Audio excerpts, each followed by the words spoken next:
Telangana rising global summit కోసం సర్వం సిద్ధమవుతోంది. 6 ఖండాల్లోని 44 దేశాల నుంచి 154 మంది ప్రజాప్రతినిధులు హాజరు కాబోతున్నారు. అమెరికా నుంచి 46 మంది ప్రతినిధులు వస్తున్నారన్నారు డిప్యూటీ సీఎం మల్లు భట్టి విక్రమార్క. రేపు మధ్యాహ్నం 1:30కు భారత్ ఫ్యూచర్ సిటీలో గవర్నర్ జిష్ణుదేవ్ వర్మ గ్లోబల్ సమ్మిట్ను ప్రారంభిస్తారు. ప్రతిష్టాత్మక ఈవెంట్ ద్వారా దాదాపు 1,00,000 కోట్ల పెట్టుబడులు వస్తాయని ప్రభుత్వం ఎక్స్పెక్ట్ చేస్తోంది. ఇప్పటికే 4,800 మంది ప్రముఖులకు ఆహ్వానాలు పంపింది. దేశ విదేశాల నుంచి దాదాపు 2,000 మంది అతిథులు హాజరవుతారని అంచనా. సమ్మిట్ సందర్భంగా తెలంగాణ సంస్కృతికి సంబంధించిన చిహ్నాలతో భారీ ఫ్లెక్సీలు, స్క్రీన్స్ ఏర్పాటు చేస్తున్నారు.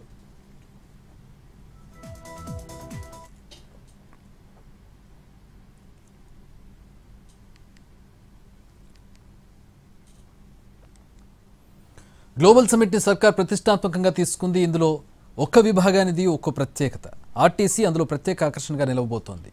పబ్లిక్ ట్రాన్స్పోర్ట్ సిస్టమ్ రాబోయే కాలంలో ఎలా ట్రాన్స్ఫర్మేషన్ అవుతుంది అనే కాన్సెప్ట్ను సమ్మిట్లో ప్రజెంట్ చేయబోతోంది ఆర్టీసీ. నిజాం కాలం నాటి బస్సు నుంచి రేపటి ఈవీ వరకు పక్కాగా ప్లాన్ చేశామంటున్న మంత్రి పొన్నంతో మా ప్రతినిధి చారి ఫేస్ టు ఫేస్. తెలంగాణని దేశవ్యాప్తంగా ఒక బ్రాండింగ్ స్టేట్గా చేసేటువంటి ప్రయత్నంలో ఉంది. దాంట్లో భాగంగానే గ్లోబల్ సమ్మిట్ని ఏర్పాటు చేస్తుంది. గ్లోబల్ సమ్మిట్ని చూసేందుకు కూడా ప్రజలకి ఆర్టీసీ బస్సుల్ని కూడా ఏర్పాటు చేస్తుంది. దాంట్లో భాగంగా ప్రస్తుతం ఎలక్ట్రానిక్ వెహికల్స్ని కూడా వివిధ బస్ స్టేషన్ల నుంచి సికింద్రాబాద్ కావచ్చు, ఎంజీబీఎస్ కావచ్చు, ఇలాంటి ప్రాంతాలన్నింటినీ కూడా గ్లోబల్ సమ్మిట్ ప్రాంతానికి తీసుకొచ్చేటువంటి ప్రయత్నం చేస్తున్నారు. ఆఖరికి ఆర్టీసీ బస్సుని కూడా తెలంగాణ బ్రాండింగ్కి ఉపయోగించేటువంటి ప్రయత్నం చేస్తున్నారు. ప్రస్తుతం మనం చూడొచ్చు తెలంగాణ రైజింగ్ గ్లోబల్ సమ్మిట్ అనేటువంటి అంశాన్ని ఏ విధంగా అయితే బ్రాండ్ చేస్తున్నారో ఈ ఆర్టీసీ బస్సు మీద కూడా ఒక ఈ ఇన్నోవేషన్కి సంబంధించినటువంటి విషయాలన్నిటిని కూడా బ్రాండ్ చేయాలనేటువంటి ఆలోచనతో ఉన్నారు. ఇక్కడ ఉన్నటువంటి ఫెసిలిటీస్ కూడా చెప్పాలనుకుంటున్నారు. ప్రస్తుతం మనతో ఆర్టీసీకి సంబంధించినటువంటి అధికారులు మంత్రి పొన్నం ప్రభాకర్ గారు ఉన్నారు. పొన్నం ప్రభాకర్ గారు, మీ శాఖకు సంబంధించి గ్లోబల్ సమ్మిట్లో ఏమేమి చేయబోతున్నారు? 8-9 2 రోజులు సమ్మిట్ ఏర్పాటు చేసినప్పటికీ ఆ తర్వాత ప్రజల సందర్శనార్థం కూడా ఏర్పాట్లు చేస్తున్నారు. ఏంటి సార్? ఇప్పుడు పబ్లిక్ ట్రాన్స్పోర్ట్ సిస్టమ్, అది బస్సు కావచ్చు, మెట్రో కావచ్చు, రాబోయే కాలంలో వీలైనంత అంటే 2047 వరకు 100% పెరగాలి అనేటువంటి ఆలోచనతో పోతూ ఉన్నాం. అందులో భాగంగానే ఈరోజు కాలుష్య రహిత ఢిల్లీని, దేశ రాజధాని చూస్తే ఏ విధంగా కాలుష్యంలో మునిగిపోయి సెలవులు ప్రకటించుకునే పరిస్థితి ఉందో అటువంటి పరిస్థితి రావద్దని ఈవీ పాలసీ తేవడం, ఈవీ వెహికల్స్ తెచ్చే కార్యక్రమం కొనసాగుతోంది. మేము రవాణా శాఖ తరఫున కూడా నిజాం కాలం 1932 నాటి ఆల్బియన్ బస్, ఆనాడు వారి మొత్తం దేశంలోనే మొదటి రవాణా వ్యవస్థగా తీసుకొచ్చినటువంటి ఆ బస్సుతో పాటుగా ఎర్ర బస్సు, దాని తదుపరి ఈవీ బస్సు ఇప్పుడు మారుతున్న కాలంగా పెట్టి అందరికీ ఒక తెలంగాణ మారుతున్నది చూపెట్టేటువంటి ప్రయత్నం చేస్తున్నాం.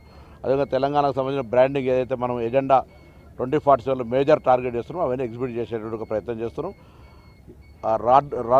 రోడ్డు రవాణా సంస్థ, అదేవిధంగా ఆర్టీసీ అంటే ట్రాన్స్పోర్ట్ డిపార్ట్మెంట్ కూడా ఎన్నో రిఫార్మ్స్ చేస్తూ ఉన్నాం. రాబోయే కాలం లోపల సేఫ్టీ కావచ్చు, లేకపోతే పొల్యూషన్ సంబంధించి కావచ్చు, లేకపోతే ఇక్కడ అనేక రకాల కార్యక్రమాలను కొనసాగిస్తున్నాం. అందులో ఆర్టీసీ అంతర్భాగంగా ప్రతి గ్రామానికి ఈరోజు దేశంలో ఇన్ని లక్షల మందిని రవాణా చేయగలిగేటువంటి వ్యవస్థ ఉన్నటువంటి ఆర్టీసీ రాబోయే కాలంలో ఇంకా పెద్ద సంస్థ ఎదగడానికి గురించి 2047 విజన్ ప్లాన్ చేసుకొని ముందుకు పోతా ఉన్నాం. సార్, మీరు ఎర్ర బస్ అన్నారు కాబట్టి గుర్తు చేస్తున్నాము. ఎర్ర బస్ మీద ఒక సింబల్ ఉంటుంది, ప్రగతి రథ చక్రము అని చెప్పేసి. తెలంగాణ ప్రగతి రథంలో మీ చక్రం పాత్ర ఎలా ఉండబోతుంది? గ్లోబల్ సమ్మిట్లో మీ పాత్ర ఎలా ఉండబోతుంది? ఇది మ్యాండేటరీ. తెలంగాణ ప్రగతి రథ చక్రం నడవాలంటే రవాణా శాఖ మ్యాండేటరీ. తప్పకుండా మేము ఆ దిశ లోపల మేము మా యొక్క కార్యక్రమం కొనసాగిస్తున్నాం. మూవేబుల్ అనేది మూవింగ్ లేకపోయింటే వ్యవస్థ నడదు. కాబట్టి ఏ రంగానికైనా కూడా ఈరోజు కూడా ఈ యొక్క సభకు సంబంధించి ఒక 50 బస్సుల్ని వచ్చేటువంటి అతిథులను మంచి బ్యూటిఫుల్ బస్సెస్ అన్నీ కూడా ఆర్గనైజ్ చేస్తూ ఉన్నాం. ఎక్కడ కూడా రవాణా పరంగా ఇబ్బంది లేకుండా ఈవెన్ ఈరోజు కూడా ప్రతి పల్లెకు చేరే బస్సు ఆర్టీసీ. కార్మికుల సంక్షేమము, సంస్థ ఆస్తుల పరిరక్షణ, సంస్థ పురోగతి ఆలోచనతో ముందుకు పోతున్నాం. ఇంకా దీనికి పబ్లిక్ ట్రాన్స్పోర్ట్ సిస్టమ్ విత్ ఈ యొక్క పర్యావరణ జాగ్రత్తలు తీసుకుంటూ దాన్ని అధిగమించి ఓవర్కమ్ అయి ముందుకోవడానికి ప్రయత్నం చేస్తాం. అంటే ఈ గ్లోబల్ సమ్మిట్కి సంబంధించి ప్రభుత్వం విజన్ ఒక డాక్యుమెంట్ని చేయాలనుకుంటుంది. ఈ విజన్ డాక్యుమెంట్కి ఆల్రెడీ తెలంగాణ అంటే ఒక బ్రాండ్ ఉంది. ఆ బ్రాండ్ని ఇమేజ్ పెంచడానికి ఇంకేం ఆలోచన ఉంది? ప్రభుత్వం 2047 అంటే చాలా లాంగ్ విజన్ అన్నట్టు.